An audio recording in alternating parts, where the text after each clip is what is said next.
As a kid, I used to take apart everything from my bicycle to washing machines and actually watches at some point. And I also liked collecting watches, and I had quite a few. And so I started to look into, how do they work? I was very interested in that. What tools do you need to work on them?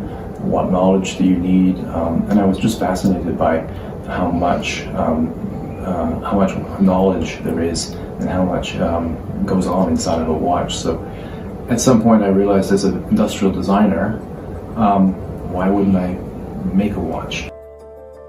My first series was 100 watches, and at the time I thought that was an enormous number that I would never ever be able to make and sell. And fairly quickly, within about a year, I had sold that many, and so I made another batch, and I've just been continually batch manufacturing watches since that time. My focus has always been to create a watch that was made in Canada, really just because there's really no one doing that, and I wanted to do something that was fairly unique, that people could relate to and say, well, we've got our own homegrown manufacturing here, and it's not an easy thing to do.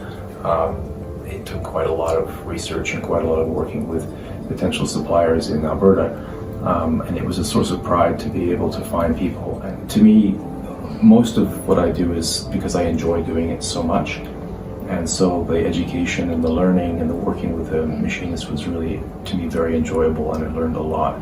And I worked very hard to keep the price at a reasonable amount, and so I feel like the biggest success of this company is to stay in Canada.